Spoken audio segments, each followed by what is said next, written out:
thing I know about you. You care about the culture. You can see where the culture is going in a very specific lens within your industry and your expertise. And you can also see all the messed up things that people are doing to swerve culture left and right, and a little bit more right, if you get my drift, according to their own agenda.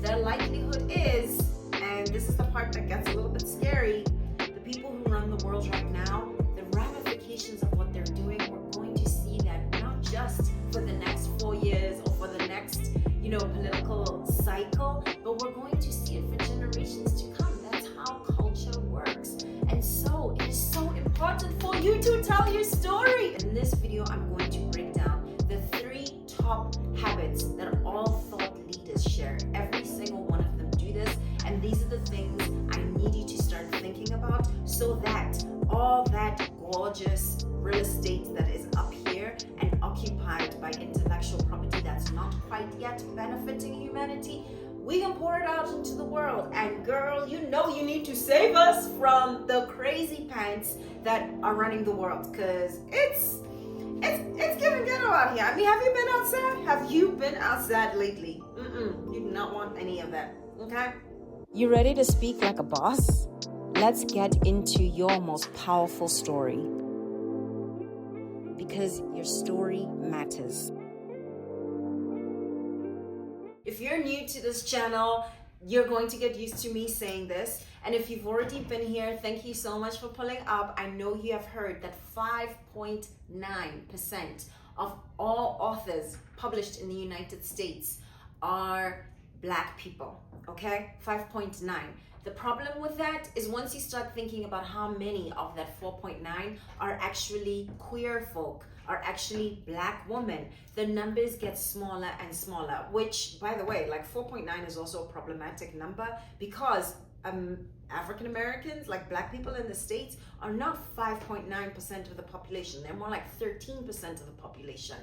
I digress. My point is there are so few of us who become authors, and that matters because one of the first things that all thought leaders share is they tell stories, and they tell stories with authority. And the way that you tell stories is twofold. Actually, it's manyfold, but let's just focus on 2. Speaking, right? Becoming a really engaging and powerful public speaker and using whatever platform you have to speak. This, my friend, is a public speaking platform. I'm on YouTube right now, and guess how many thought leaders are on this platform and across social media sharing their ideas and speaking very directly to you, to an audience, right? So one of the first things that all thought leaders do is they tell stories, and they tell them powerfully through oral storytelling. They write books. They are published authors. And one of the things that's disturbing about the statistics that I just shared is, think about it. If we don't have a diversified plethora of ideas and voices who are challenging the public arena and saying, no, actually things could be this way. We could improve it by doing it this way. You haven't been to my neck of the woods where I come from. Let me show you what's happening over there that might shed light on this particular thing that you're working on that's around healthcare. If we don't have that, then we run the risk, and this is the risk that we're living through right now, of a few, usually white men, basically getting to sway us and dictate to say, nah, this is how the world is going to be, right? The more of us who are published, the more of us who become published authors, the more of us who learn these skills, the more likely it is we become thought leaders who influence culture. And when you influence culture for today, the likelihood is, and this is the part that gets a little bit scary, the people who run the world right now, the ramifications of what they're doing, we're going to see that not just for the next 4 years or for the next, political cycle, but we're going to see it for generations to come. That's how culture works. And so it is so important for you to tell your story. It's so important. I can't tell you. That's why I'm here. That's why I'm excited by this work.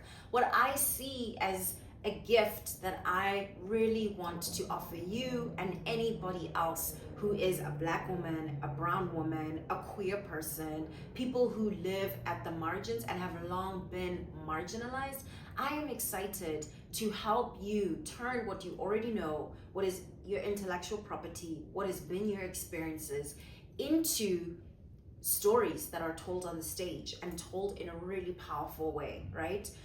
Like seeing you become the person who owns those stories, and then seeing you also become the author of those stories. So we're bumping up that 5.9 and they become more of us who are published authors.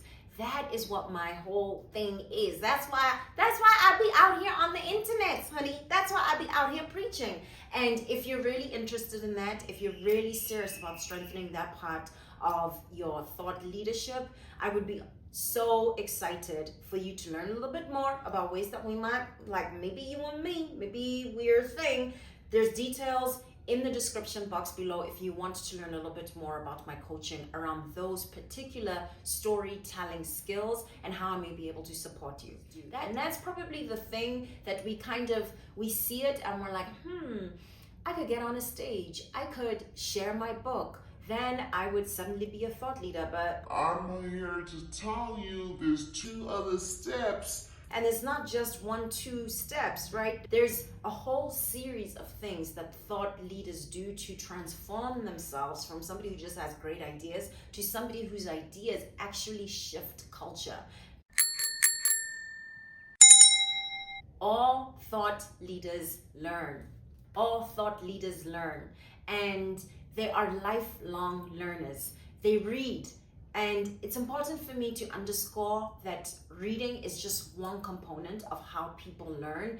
You could be listening to podcasts all day. You could be really smart and getting in the rooms with people who are smarter than you, right? That's definitely one of the ways that brilliant minds have absorbed information. I'm thinking about somebody like Barack Obama. And Barack Obama is a really fascinating thought leader because not only is he around some of the most beautiful and brilliant minds, and he surrounds himself with people who are wise, right? And takes in the information that they have to share with them and the experiences that they have to share with him. But he is also known as a consummate and like a really ferocious reader. Another person who comes to mind in this way is Chimamanda Ngozi Adichie. Chimamanda is known to read widely and deeply. She reads Russian literature. She reads romantic rom-com kind of books, and she also takes in the world. If you've ever followed her on Instagram, you know that she does things like go to become an ambassador, quotes here, air quotes, for Prada, and immerse herself in the fashion world through her lens of feminism, which is a very interesting thing. And what I want you to pay attention to with both of these thought leaders is the way in which they prioritize learning. Ask yourself, when was the last time you read a really good book? I will admit, for myself, I've become really guilty of this. I have not been as diligent about my reading as I would like. And especially for somebody who is a writer myself, I am an author. The work of reading, I mean, it is my lifeblood. And I can make excuses like I have a small toddler and I have a very busy life, but really those are just excuses. Once you understand that this is part of your job, reading and learning are part of the assignment in order to get the work done, you have to make time for it. And I want you to ask yourself, are you making time to learn to read? And also, are you taking advantage of some of the technologies that make it easy? For me, listening to books, total game changer. I don't listen to all books that I love, but for the ones where I'm trying to digest information, let me tell you something. It is like completely transformed how many books I can get through. Why not go back to that habit? And I'm sharing it with you because maybe it's useful for you. I hope that this is something that you're already doing or beginning to dip your toes into. All thought leaders have the sharpest understanding of this is my gift. This is the one thing.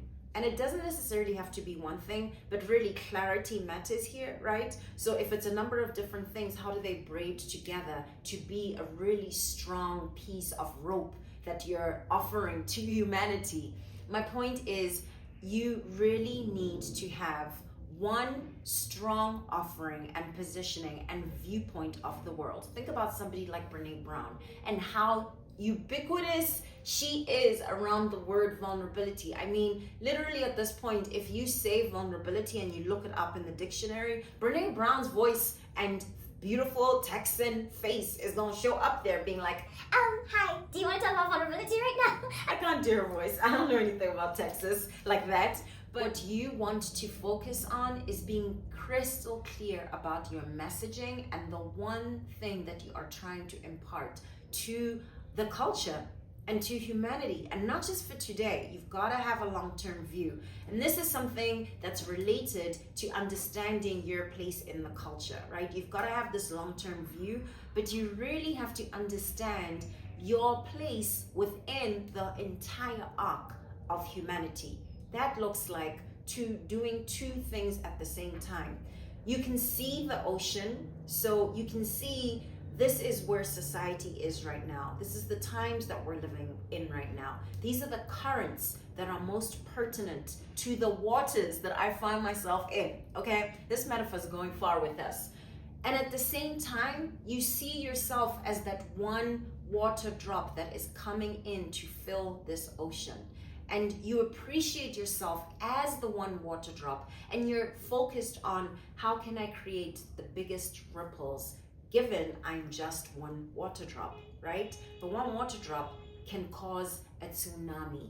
And that is what thought leaders are brilliant at understanding. They understand the power of the one raindrop that they are and how it can have ripple effects across the ocean and across time.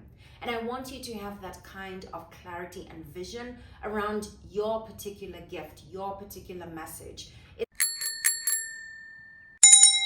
It's a little bit of branding and personal brand positioning, right?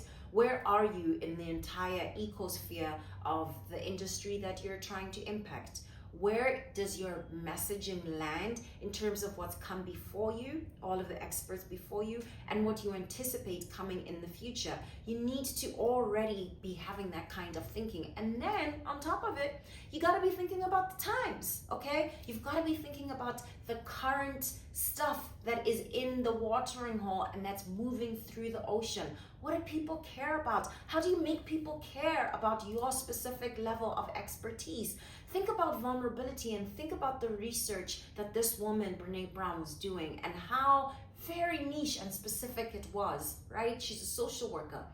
That's how she's trained. And yet she found a way to make this niche research applicable to human beings all over the planet. And let me tell you something, it's gonna be applicable to human beings for a really long time, like stretching into generations.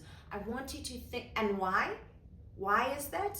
Because she bothered to think about how do I deliver this message in a way that lands, in a way that is true for our current times. And that is what I mean by understanding the water like so deeply. Like I said, this water metaphor is gonna go so deep. Like you have to read the current. You have to understand the moment where we are. So I also think about Kimberly Crenshaw and how brilliantly Kimberly has helped us understand intersectionality. That is such a nuanced and super academic and super intellectual, very, very niche way of looking lens, that very, very niche lens that applies to how we see the world. She has used that to help all of us expand our aperture and see the world like, oh my God, now once you see intersectionality, you cannot unsee it. And if you don't know what I'm talking about, girl, you gotta practice number 2. This is exciting because you have something to go and learn about. Look up Kimberly Crenshaw and read about intersectionality and begin to understand your own intersectionality. And in this particular point, what I want you to pay attention to is how she has become a thought leader around intersectionality, which is something that is so niche, right? But she understood how her one particular view of the world, it is seismic. It is something that applies across the world, and she's found a way to make it universal. That's what I want you to be able to understand. And it ties back. Funny enough, Funny you ask me. It ties back to number one, storytelling. How powerfully are you telling your story? How much clarity are you using to tell your story? What kind of metaphors are you throwing out when you're speaking? Are you making it land? Are you making it make sense? And again, that is the kind of thing that is my jam. I do be loving me some metaphors. I mean, I write fiction, okay? So I'm sorry, you can't fault me. Like metaphors, that's kind of how my brain works, and that's kind of how I like to think about the world. And like I said, if that is something that you feel you need support around, I do offer coaching. There are details. You can learn more in the description box. These are 3 habits that all thought leaders share. I am so excited. I can't tell you, like, this is why I get up and I do the thing that I do that is around helping you speak up with confidence and speak with clarity and to really own your story. Because I know that the world is going to be so much better, so much richer. Our public policy is going to be stronger. Our institutions are going to actually be up still and running as institutions when you lock in and become the thought leader that you're capable of being. Thank you so much for being here. New episodes drop every Tuesdays and Thursdays at 12 p.m. Eastern. And I do want to tell you about a very special podcast that we're working on. It's a beautiful project called Madam Speaker Says. Yes, Madam Speaker Says. And it's going to launch on this platform and all across podcasts on May the 18th at 12 p.m. Eastern. I spill the tea and talk to all kinds of boss-ass ladies who want to save you the time and like the hassle of figuring out, okay, how do I get to where I need to be? What is the next step in making this life as amazing as it possibly could be and stepping into my thought leadership? Check that out. Like I said, it's going to drop May 18, Sundays, every 12 p.m. at Eastern.